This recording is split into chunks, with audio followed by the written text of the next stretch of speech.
Muito bom dia a todos vocês, muito bom dia você que está em casa e também nos assistindo. Essa música assusta um pouco a gente, não assusta? Essa música tocou agora? Eu fiquei meio... dá um tranco na gente, né? Romanos capítulo 6, abra sua Bíblia. Romanos capítulo 6, a partir do verso 1 ao verso de número 14. Nós já estamos aqui celebrando a Páscoa. Aqui, para nós, já é Páscoa. Então, quero dizer para você, de maneira direta, Feliz Páscoa. E, por conta disso, nós estamos numa série de mensagens falando sobre a ressurreição. A ressurreição, eu quero enfatizar e preciso enfatizar, como enfatizei no último domingo, não é evento isolado, não é evento do passado, não é evento só para registro histórico.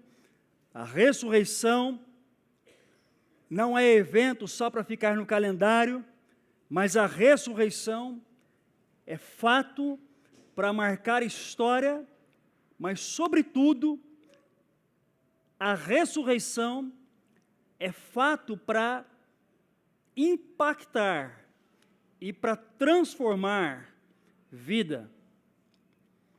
Sua vida já foi impactada pelo poder da ressurreição? Sua vida já foi transformada pelo poder da ressurreição? Hoje eu quero dizer para você que a ressurreição é basicamente o começo de uma nova vida. Como é isso? Se você, porventura, puder assistir e visitar um filme dos anos 90, Um Sonho de Liberdade, para mim um clássico, um dos melhores filmes dos anos 90, Um Sonho de Liberdade conta a história de uma prisão, uma penitenciária, Shawshank. Em Shawshank, ficam presos homens que permanecem ali por 30 anos, 40 anos. Na verdade, a maioria deles fica preso a maior parte da própria vida. E todos eles com um desejo de sair, de fugir de algo dessa natureza. Mas a verdade é que depois de alguns anos na prisão, aqueles indivíduos vão se acostumando com aquela realidade, eles vão se adequando. Ao personagem, que é o Brooks, ele é um bibliotecário, um detento bibliotecário. A função dele é ajudar a cuidar dos livros na biblioteca e selecionar alguns exemplares e caminhar com um carrinho entre as celas, todos os dias, oferecendo aos presos livros para que eles passem o tempo deles, utilizando bem esse tempo por meio da leitura. Todos os dias o Brooks passa com um carrinho, alguns devolvem livros, outros pegam livros, e o Brooks faz isso por 50 anos. Depois de 50 anos, ele cumpriu a sua pena, cumpriu a sentença, e depois de 50 anos, obviamente, ele já era um senhor, ele já era um homem idoso, que andava curvado, com o seu chapeuzinho. A história se passa ali em torno da década de 40, 50, mais ou menos, nos Estados Unidos. E ele, então, sai agora às ruas.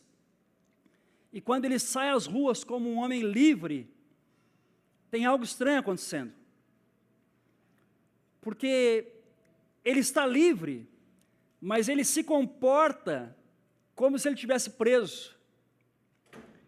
Ele se acostumou à prisão, ele se acostumou à cadeia, ele se acostumou às algemas.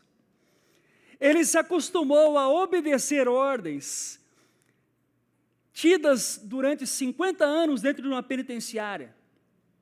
Brooks não sabia mais como viver como um homem livre. A vida não fazia mais sentido para ele.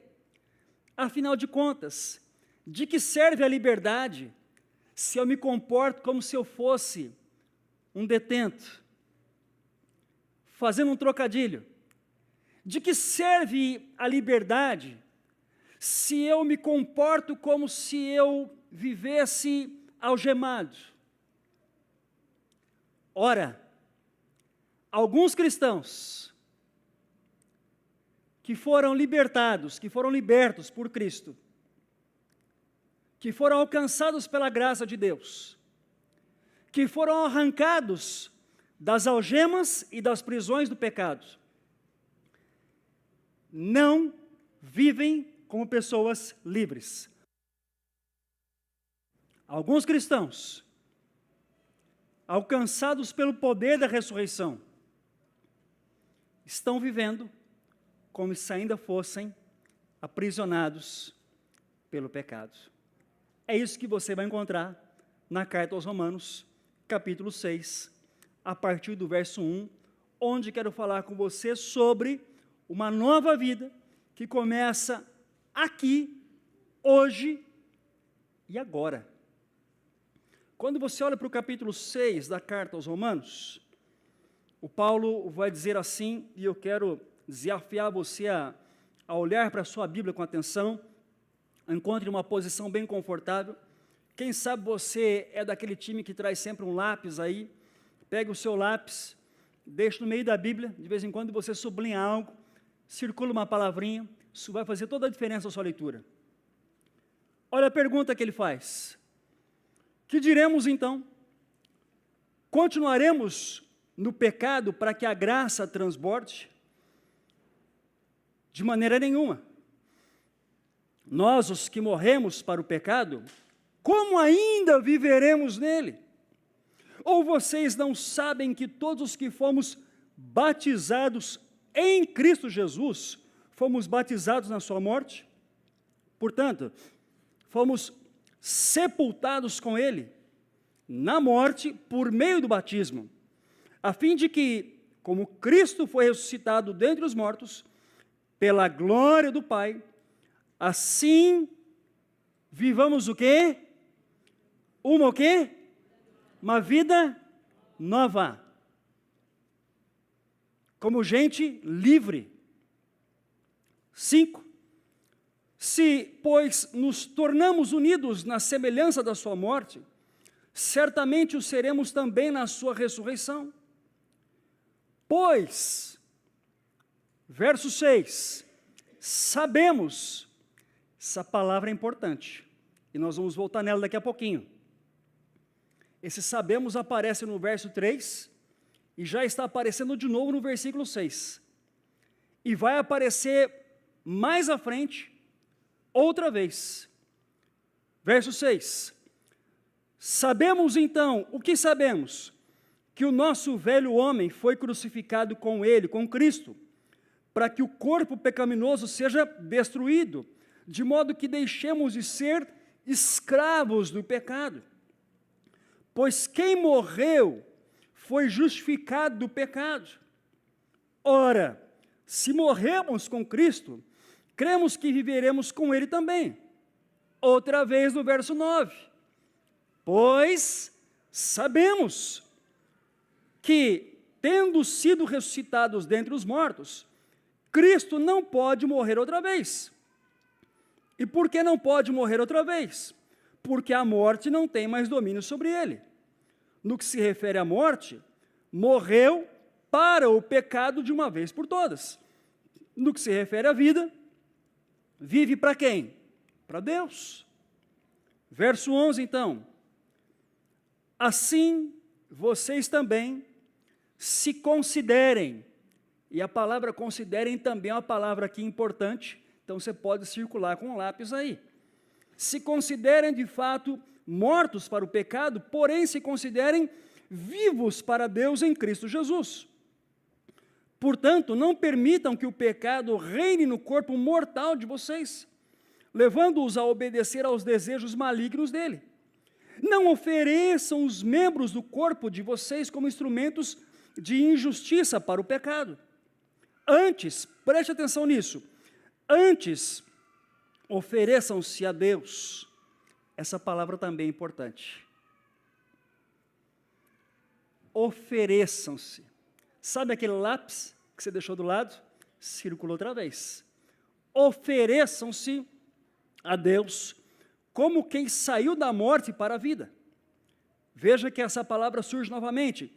Ofereçam os membros do corpo de vocês como instrumentos de justiça para Deus. Assim o pecado não deve ter domínio sobre vocês, porque vocês não estão debaixo da lei, mas vocês estão o quê? Debaixo da graça. A carta aos Romanos é um verdadeiro resumo do Evangelho dentro da realidade do Novo Testamento. A carta aos Romanos, ela tem duas facetas importantes para a gente pensar. Primeiro, é difícil a compreensão da carta aos Romanos, quando você vai lendo todos os seus capítulos.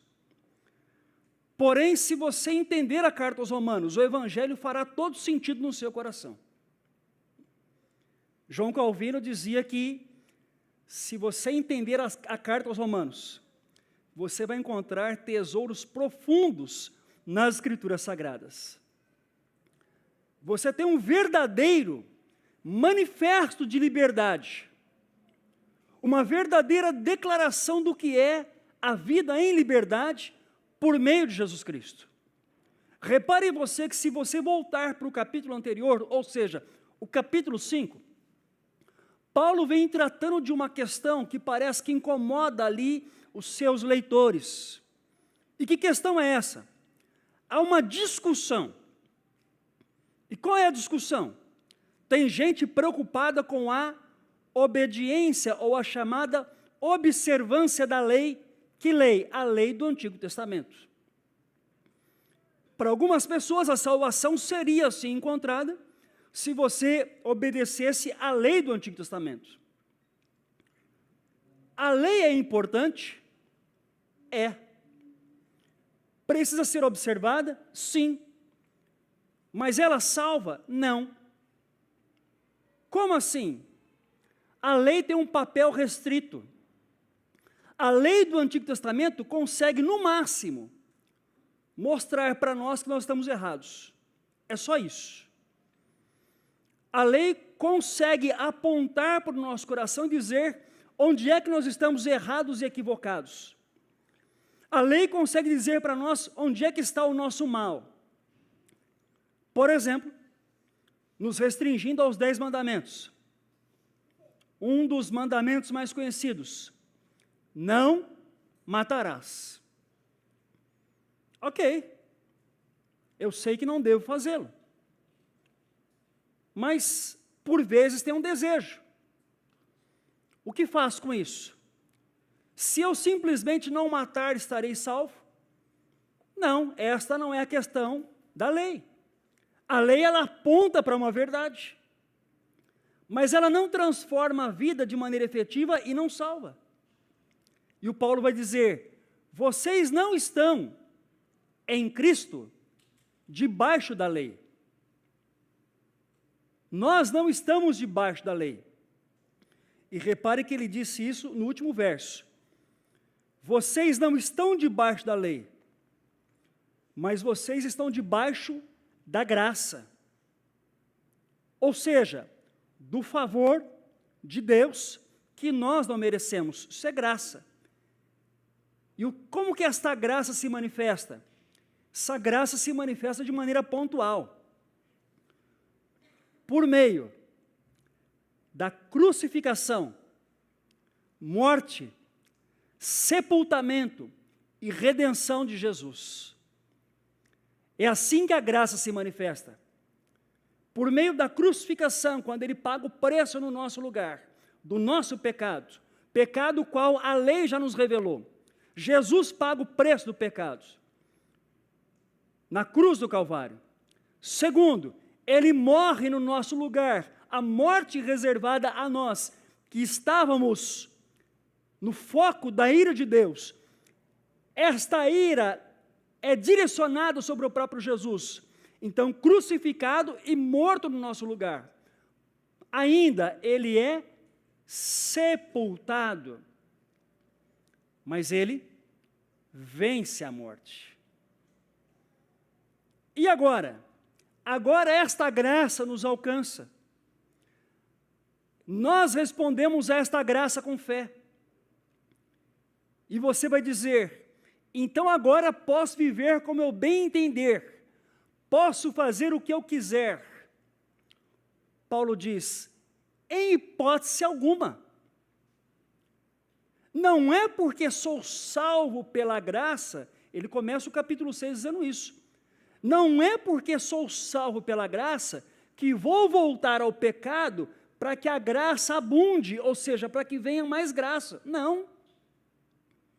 Mas porque eu fui alcançado por esta graça, eu sou chamado a viver sob esta graça e de acordo com esta graça. Porque sou alcançado por esta graça, a minha vida agora será conduzida por um poder. Que poder? O poder da crucificação, da morte, do sepultamento e da ressurreição. Note você que quando nós lemos o capítulo 6, o Paulo é enfático para nos dizer o seguinte: se você recebeu a Cristo na sua vida, se Ele se tornou o seu Senhor, de fato, abra um parêntese, nem sempre é fato, fecha o parêntese. Se eu o recebi de fato, então eu fui morto com Cristo. A minha carne foi crucificada com Ele. E eu agora ressuscitei com Cristo. Por isso sou a que a Bíblia chama de uma nova criatura. Eis que surgem no texto expressões que são verdadeiras luzes aqui. E que revelam para nós como que é esta vida. O Paulo parece que pega esses 14 versos e faz um resumo muito legal para a gente. E ele fala para nós, primeiro, que nós precisamos saber. Repare que esta expressão apareceu no verso 3, no verso 6, e ela também apareceu no verso 9. Saber tem a ver com razão, informação, conhecimento, entendimento. E ele está dizendo, vocês precisam saber. Mas o que é que nós precisamos saber? Vamos visitar o verso 6. Ele vai dizer, sabemos que o nosso velho homem foi então crucificado. O que ele está dizendo para nós? O que ele está dizendo para nós é que nós precisamos saber que se de fato fomos alcançados pela graça e de fato nos rendemos a Cristo por meio da fé, nós precisamos saber que estamos agora mortos, espiritualmente mortos. Para quem?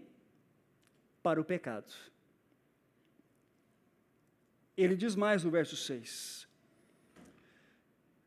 Sabemos que o nosso velho homem, aquele homem que existia até então, ele foi crucificado. Para quê? Para que o corpo pecaminoso seja destruído. Se eu estou vivo e tenho um compromisso para com alguém, quando eu morro, o compromisso deixa de existir.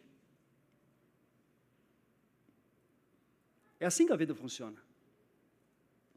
Não é à toa que no casamento é dito assim, você promete, blá, blá, blá, até que a morte separe. Quando a morte vem à tona, o compromisso cessa. E note você que o que o Paulo está falando é o seguinte, se nós morremos com Cristo, se fomos nós crucificados com Cristo no batismo, então agora nós não temos mais compromisso para com o pecado. eu diria para você que isto é praticamente que a essência do discipulado, do que significa ser um discípulo de Jesus. Discipulado não é cursinho bíblico. Discipulado é vida. E que tipo de vida?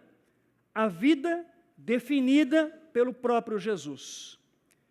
Ele explica dizendo assim: se alguém quer vir após mim, ou seja, Jesus está dizendo, se alguém quer me seguir, faça o quê? Negue-se a si mesmo. Morra para você mesmo. Morra para as inclinações da sua carne. Nós precisamos saber disso. Esta é a vida debaixo do poder da ressurreição. A morte para nós mesmos. Note, nesta mesma expressão, Jesus diz assim, ó, negue-se a si mesmo, tome a sua cruz. Numa tradução mais nova, tem uma palavra que surge à frente do tome a sua cruz. Está assim, tome a sua cruz diariamente. Por quê? Porque todos os dias eu preciso negar as minhas inclinações, os meus desejos mais perversos. Todos os dias eu sou desafiado a mortificar as inclinações da minha alma. E é isso que Paulo está dizendo para nós. Se eu de fato me encontrei com o Senhor e com o poder da ressurreição, então eu preciso saber que aquela velha criatura, ela não pode mais existir dentro de mim, ao qual o Novo Testamento denomina de velho homem. Aquela velha criatura é coisa do passado. Aquele velho indivíduo que dizia como eu deveria viver, acabou. Não foi esta a experiência do próprio Paulo? Quando você lê o livro de Atos dos Apóstolos, quem era o Paulo? Judeu, com cidadania romana, a serviço de Roma, caçador de cristãos, inclinado à execução da igreja. Mas quando ele tem um encontro com Cristo, quando ele se encontra com o Senhor Jesus no caminho para Damasco, lá no capítulo 9 de Atos dos Apóstolos, onde ele cai naquela estrada e diz assim: quem és tu, Senhor? Uma luz brilha e é dito assim a ele: eu sou Jesus a quem você persegue. Depois de ouvir aquela voz, quando aquele homem retoma a sua vida, ele não é mais o mesmo. Ele não é mais perseguidor.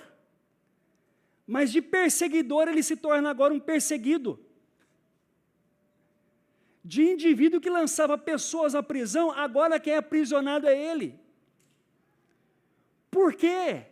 Porque a partir do seu encontro com Cristo, ele foi literalmente batizado em Cristo, e quando ele é batizado em Cristo, aquele velho homem foi crucificado com o Senhor. A pergunta simples, técnica e pontual é a seguinte: eu fui crucificado com Cristo? A minha vida de inclinação ao pecado, onde eu obedeço aos meus desejos, esta vida foi sepultada? Ou esta vida ainda é presente e determina os meus passos? A primeira questão que Paulo sugere para nós é: nós precisamos saber. Nós precisamos saber. Nós precisamos literalmente racionalizar isto. Fomos crucificados com Cristo. Mas eis que ele traz uma segunda expressão, ele diz que nós precisamos também considerar. E você vai dizer, mas o que nós precisamos considerar? Volte comigo ao verso 11. Assim, vocês também se considerem, de fato, mortos para o pecado, mas vivos para com quem? Vivos para Deus. O reverendo Hernandes Dias Lopes tem uma fala curiosa sobre esse versículo. Ele diz que quem entendeu que morreu para o pecado, deveria carregar uma certidão de óbito no bolso, para que quando for tentado, tire a certidão de óbito e diga à tentação, eu morri para o pecado. Mas é claro, você está pensando assim, então quer dizer que se a minha vida está em Cristo, eu agora não peco mais? Quer dizer que se eu morri para o pecado, eu agora não peco mais? Pelos risinhos, essa é a pergunta que estava na sua cabeça. Então agora não tem mais pecado na minha vida? Ei, alto lá. Eis a grande questão. Quando você vai lendo o Novo Testamento, você precisa discernir dois fatos importantes. Primeiro fato, quando a Bíblia fala sobre viver, estar sob, debaixo da escravidão do pecado. O escravo é escravo. O escravo não tem vontade. O escravo faz o que o seu senhor manda. O escravo está escravizado. Não é uma lógica? Isso é uma história. O segundo fato é o que Paulo vai trazer para nós nas suas cartas, dizendo o seguinte: alguns que não estão em Cristo estão escravizados pelos seus pecados, ou seja, o pecado dita quem eu sou, o que quero e o que faço. Mas e quando estou em Cristo? Não peco? Peca. Porém, não sou mais escravo do pecado. Está dizendo assim, mas que doideira é essa então? O Paulo explica. Dentro de nós, há uma verdadeira guerra civil a partir de então. Se eu estou em Cristo, há uma guerra entre a carne e o espírito. Eu não estou mais escravizado pelo pecado, mas dentro de mim habita uma chamada natureza pecaminosa.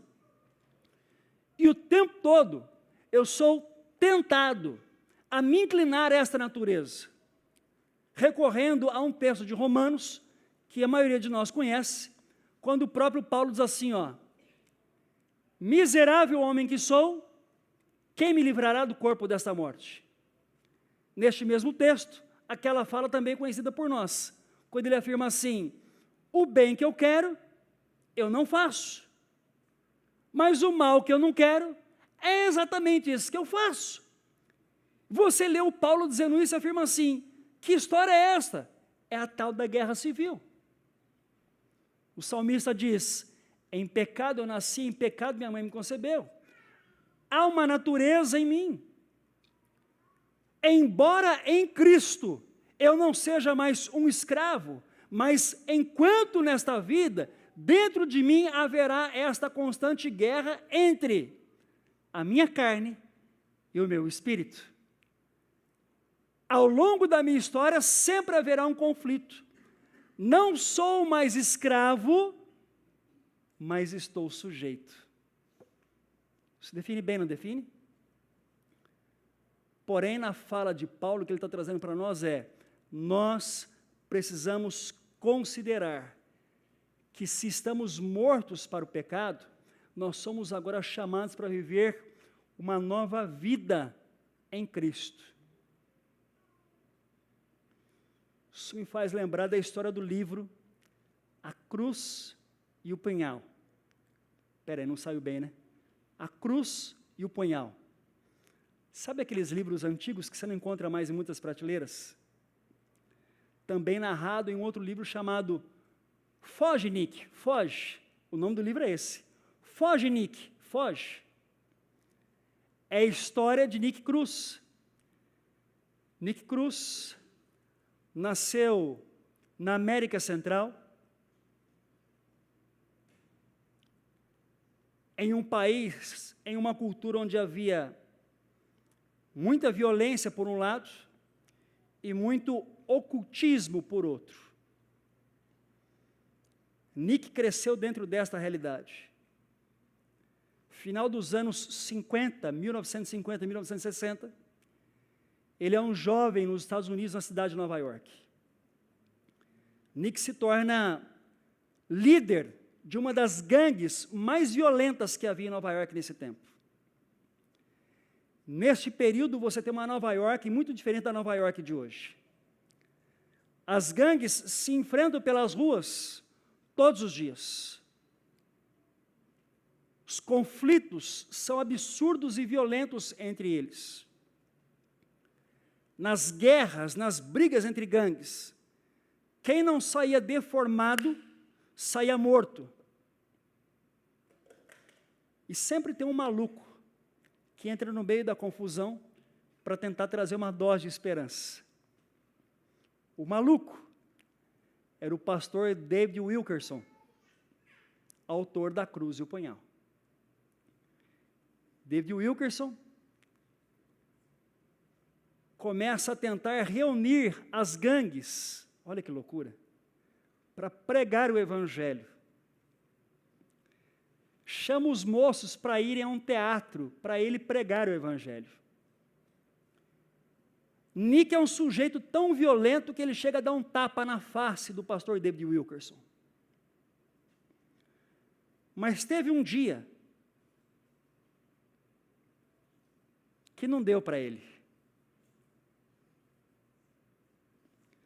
Teve um dia em que ele ouviu sobre a crucificação, morte, sepultamento e a ressurreição de Jesus.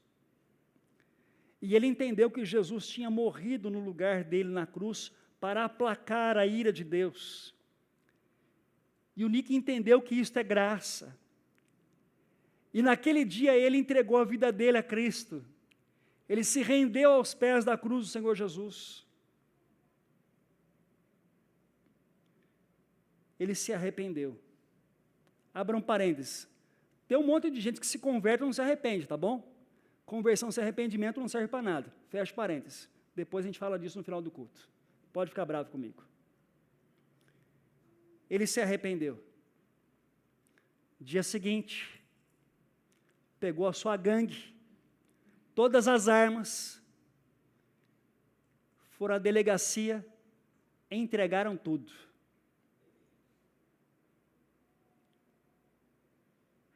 Nick voltou para as ruas. Mas quando ele voltou para as ruas, volte comigo no verso de número 9. Sabemos que, tendo sido ressuscitado entre os mortos, Cristo não pode morrer outra vez, a morte não tem mais domínio sobre ele. No que se refere à morte, morreu para o pecado de uma vez por todas. No que se refere à vida, vive para Deus. Assim vocês se considerem de fato mortos para o pecado, mas o quê? Vivos para Deus. E ele entendeu que ele tinha que morrer para o pecado, ele não podia mais ser um líder de gangue.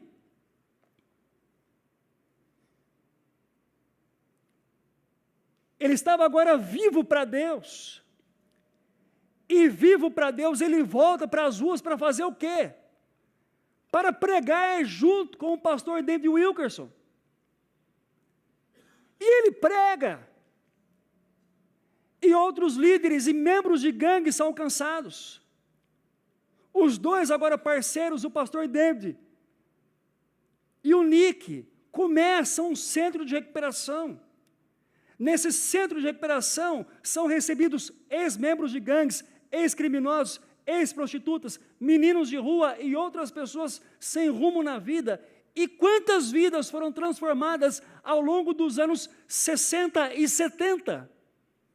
Por causa da história de um homem que entendeu que agora ele estava e precisava viver para Deus. Mas entendeu como? Na razão? Não. Também na razão, mas sobretudo no seu coração.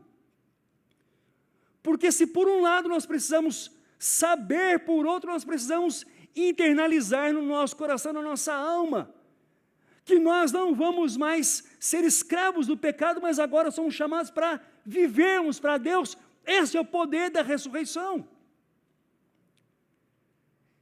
Portanto, se eu não estou vivendo como quem vive para o Senhor, eu preciso me perguntar o quanto que esse poder está efetivado na minha alma e no meu coração. Porque se eu vivo com o pé, ora lá e ora cá, alguma coisa está errada. O poder da ressurreição talvez não tenha me impactado como eu imaginei que impactaria. Então veja, nós precisamos saber. Nós precisamos também considerar. Mas o Paulo diz para nós que nós também precisamos oferecer. Oferecer o quê? Verso 13, na sua segunda parte, quando ele fala assim, então, na verdade, desde a primeira parte, né? Não ofereçam os membros do corpo de vocês como instrumentos de injustiça para o pecado. O que o Paulo está dizendo é o seguinte: vocês não estão à venda no mercado.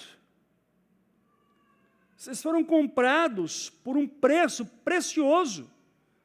Vocês foram comprados pelo sangue de Jesus. Vocês não estão por aí como banana na quitanda. Não é isso, não. Vocês foram comprados por um sangue precioso, o sangue do Cordeiro.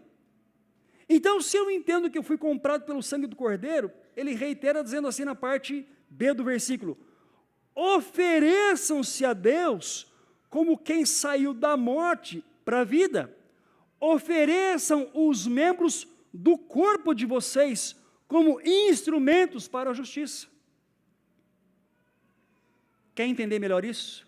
Vire algumas páginas e chegue comigo no capítulo 12, quando o Paulo faz a amarração para nós aqui no capítulo 12, no conhecido versículo 1, onde ele afirma assim: portanto, capítulo 12, versículo 1. Portanto, irmãos, eu peço pelas misericórdias de Deus,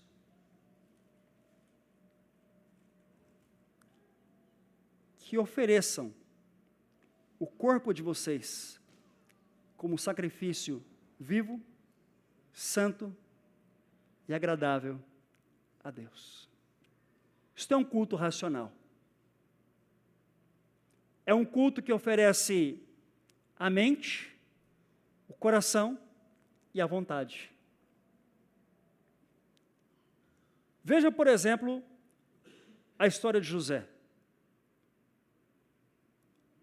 José estava no Egito como um jovem servindo na casa de Potifar. E quando ele foi convidado pela esposa do Potifar para se deitar com ela numa cama, ele preferiu fugir. E por que fugiu? Porque era frangote? Porque estava com medo? Não. Porque entendia que acima da sedução estava a relação dele com o Senhor. Olhe, por exemplo, a história de Daniel.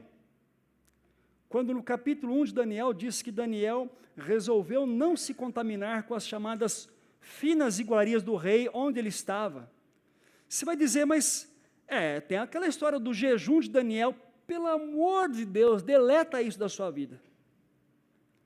Por que o Daniel não come das finas iguarias do rei? Deleta a história do jejum. Depois, se você quiser ficar bravo comigo, você fica com raiva, você me xingue, você comente, você mande mensagem, fica tranquilo. Mas tira essa coisa da sua cabeça que tinha um jejum de Daniel. Qual era a conversa do capítulo 1? Por que o Daniel decide, juntamente com seus amigos, a não se contaminar com as finas iguarias do rei? É simples. A comida da Babilônia era comida oferecida e sacrificada a ídolos. Este é o ponto.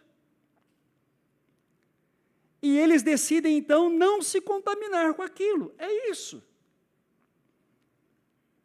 E para não se contaminar, eles optaram por se abster. E por que se abster? Porque o meu corpo e a minha vida são do Senhor. Como da mesma maneira, Paulo e Silas, encarcerados lá em Atos dos Apóstolos, depois de levar uma surra, estão altas horas da noite. Cadê o Henrique? Eu vi o Henrique em algum lugar aí. Estão os dois, ele vai entender essa expressão, depois se ficar curioso, você pergunta para ele. Estão os dois estatelados no chão, você conhece essa frase? Estão os dois estatelados no chão porque levaram uma surra. E eles podiam estar com raiva, com ódio, com desejo de vingança, mas ao invés disso eles estavam cantando e adorando. Não é loucura isso? Não. Para Paulo estava claro, assim como deve estar claro para nós. O corpo e a vida são templo do Espírito Santo de Deus. E o nosso chamado, conforme a carta aos Romanos capítulo 12, é, pelas misericórdias de Deus, oferecermos o nosso corpo e a nossa vida como oferta a Deus todos os dias. Sabe o que é isto? Isto é o poder da ressurreição. O poder da ressurreição é o poder que entra na cabeça, na mente,